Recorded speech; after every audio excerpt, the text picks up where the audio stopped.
Betrayal can be both an excellent way to jumpstart a vengeance plot, or a great twist to a series that shatters all the main characters held dear. If you're looking for an anime recommendation where the main character gets betrayed and comes back filled with piss, vinegar, and fury, then watch this video.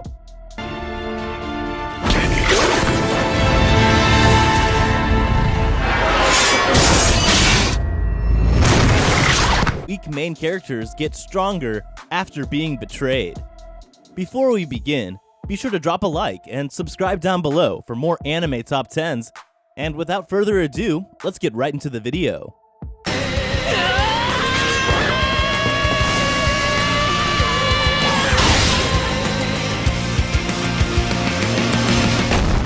Starting off our list at number 10, Vinland Saga.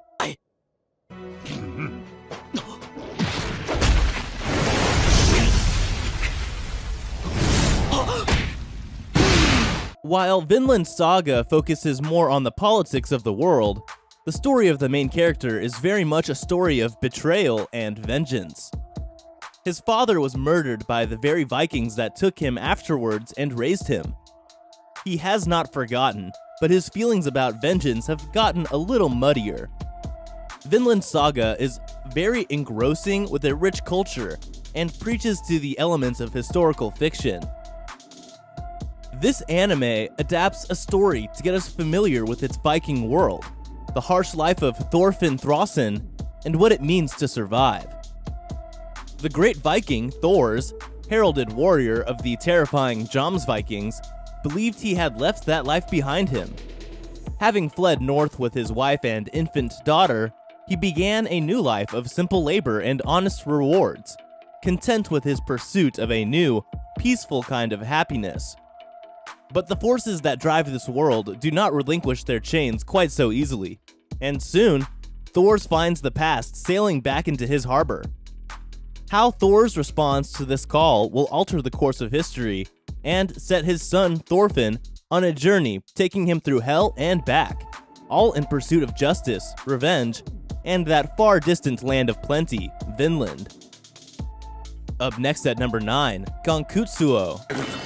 私を見るがいい肉体も魂もこの復讐のために捧げた私の姿を見るがいい Gankutsuou, being an anime reimagining of the Count of Monte Cristo, one of the greatest tales of revenge in literature, is unsurprisingly all about vengeance.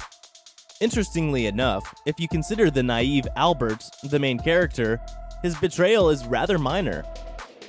His betrayal is that he is a tool for the Count, a man so fiercely betrayed by noble society, as well as the woman he loves, that he, in this version, allows a demon to take him and give his fury wings. Gankutsuou is about revenge, and more revenge. It's a tale of lost love, unrequited love, friendships, and betrayals. It does a very good job of portraying the actual novel, even with the setting so vastly different from the original. The story takes place in the future, in a period where people take vacations on the moon, and aliens may very well be your next-door neighbor. Gankutsuou is one of the best anime I've seen in a very long time. It's the first anime that has compelled me to watch the whole thing in one sitting. The art is innovative, the story is intricately woven, the characters are believable, and the suspense keeps you on the edge of your seat, wanting more. Coming in at number 8, Code Geass.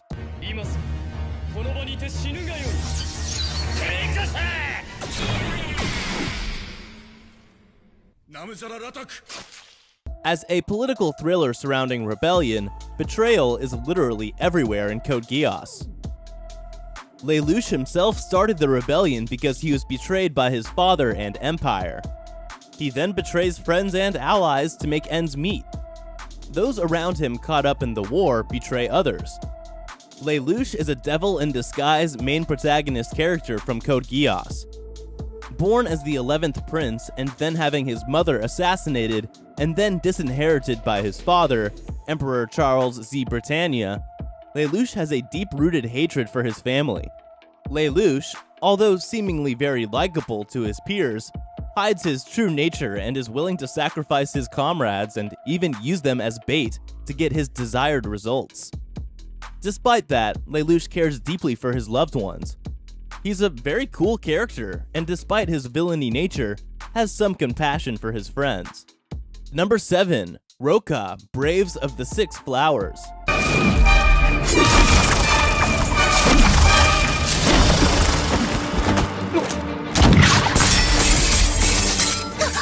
You know that game Among Us? This anime is essentially like that. Long ago, the powerful and evil Maijin appeared. Spawning terrible monsters called Kyuma, the Maijin brought the human race to near extinction. Despair, pain, and sadness swept the world, until the goddess of fate intervened. She chose 6 heroes known as the Braves, who have the power to defeat the Maijin and drive it into hiding. Whenever Maijin threatened to come back and plunge the world into darkness once again, a new generation of Braves would appear, armed and ready for battle. So again, this time, 6 heroes are chosen to fight the Demon Lord, but 7 people show up to do it. Naturally, they think the extra person is there on behalf of the Demon Lord to kill them. The main character is then accused of trying to kill the heroes, and being betrayed by his comrades and hunted down, as suspicion spreads like wildfire. If you're an anime fan, you're sure to find something to like in Roka. There's the Mesoamerican fantasy setting, the well-choreographed fight scenes, and the mind-boggling mystery plot. The anime does a good job balancing these, so you won't feel shortchanged no matter what type of fan you are. Number 6. Devilman Crybaby.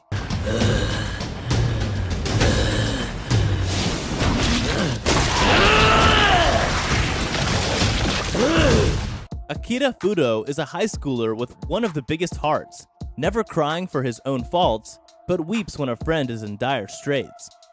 Living under the same roof with star runner Miki Makimura and her family, Akira lives day to day doing the right thing while his parents travel the world with their medical know-how. One day, his old friend Ryo Asuka appears out of nowhere, informing Akira about an ancient race of demons bent on world domination. Upon entering a drug and sex-crazed party, Ryo wakes up the demon inside of Akira, resulting in not just the rebirth of Devilman, but a whole new persona for the usual goody two-shoes. The betrayal in Devilman is not revealed towards the end, but that is actually quite a massive spoiler, so I'm going to keep it on the hush-hush. While the twist of it you might not see coming, the betrayal itself you definitely will. Let's just say friendships are tested, and you see them degrade. Up next at number 5, 91 Days. コルテオの仇を討つつもりだったのか。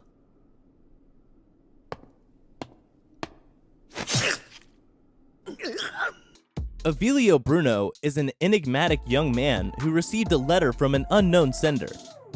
The letter expresses the writer's intention to help Avilio get revenge for the brutal murder of his family at the hands of 4 individuals of the Venetti family 7 years prior. Knowing that he has support, Avilio returns to his hometown of Lawless in order to infiltrate the Venetti family and punish the individuals responsible for the deaths of his mother, father, and little brother all those years ago. The quest for revenge is Avilio's response to the initial betrayal expressed by his father, Testa Lagusa, courtesy of the Venetti family, people with whom he had supposedly had a long working relationship. This betrayal left Avilio without a family and fueled his rage. Cold and calculating as an adult, Avilio does not even flinch at the prospect of betraying others in order to achieve his goals, and even executes simulated betrayals with frightening conviction and finesse. The gangster life chose him. At number 4, Guilty Crown.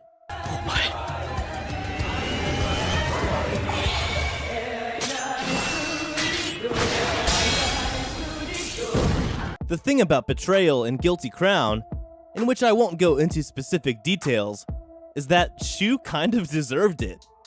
It comes after a time of him acting like a true tyrant to the people around him. This makes it difficult to feel too sorry for him, which in itself is an interesting twist of the betrayal trope.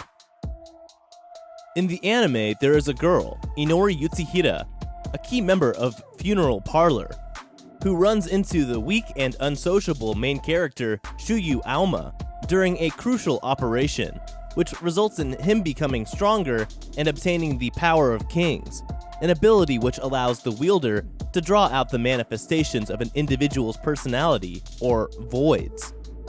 Now an unwilling participant in the struggle against GHQ, Shu must learn to control his newfound power if he is to help take back Japan once and for all. Guilty Crown follows the action-packed story of a young high school student who is dragged into a war. While possessing an ability that will help him uncover the secrets of GHQ, Funeral Parlor, and Lost Christmas. However, he will soon learn that the truth comes at a far greater price than he could have ever imagined. Number 3. The Heroic Legend of Arslan.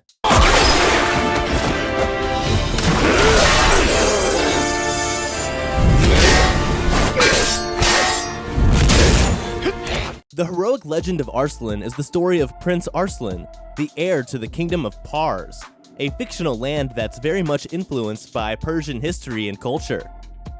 Pars is caught up in a war with the Kingdom of Lusitania, who proselytize their faith violently, attacking other nations to force them to convert to their religion. But Pars too has its own evils to worry about, as the institution of slavery is in full force, and slaves seemingly take up a very large percentage of the working population. Lusitania has gained lots of ground on the, at the time, unbeaten Parsian army, and seized the capital of the country as well as the king, and Arslan's father. Arslan himself must gather his forces, key allies, as well as his own strength to fight back both Lusitania and the elements of Parsian society he wishes to reform. This anime has fantastic and interesting characters who actually develop through the anime. Arslan himself is a very interesting character who grows throughout the entire series. The voice acting and art are of very good quality, and the story is really interesting. Great mix of drama, comedy, and action. Number 2. Yona of the Dawn. 亡き父上の思いに、仲間たちに報いるために。 The story is quite simple. Firstly, the story revolves around Yona, who is a princess who is hopelessly in love with her cousin, Suwon. But soon she got to know Suwon's real side. Suwon murdered Yona's father and witnessed all that and couldn't do a thing. She was left traumatized and wasn't able to save herself, but her loyal servant who guarded her, Hak, came to her rescue. Hak was able to rescue Princess Yona away from the enemy, but now they are wandering from one place to another. But Yona's role isn't as simple as it seems. She's part of the legend of creation of the Khalqa Kingdom. The storyline of Yona of the Dawn comes with great action and fighting scenes. Even though they don't have magical powers, they have really good fights. The fights become more interesting when the dragon warriors are involved. And then comes the wonderful animation. Some of the best I've really ever seen so far. And lastly, the characters. The main characters are so entertaining that I could watch this over and over again. And finally, at number 1, Gungrave.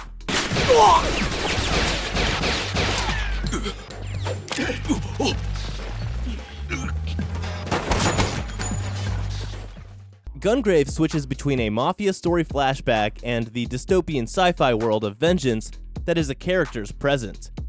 Revenge is a dish best served cold. Cold as the unliving.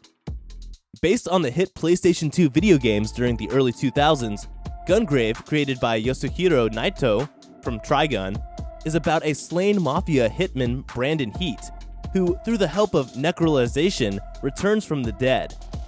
Well equipped with twin high-velocity pistols called Cerebus and a coffin, with a few surprises, Brandon, now dubbed Beyond the Grave, seeks revenge against Millennium, a criminal organization ran by the man responsible for killing him, his best friend, Harry McDowell. The 25-episode animated series might share familiarity with concepts that range from Hong Kong and sci-fi cinema, as well as mainstream mangas and comics. However, it's the brilliant storyline that is Gungrave's strongest asset.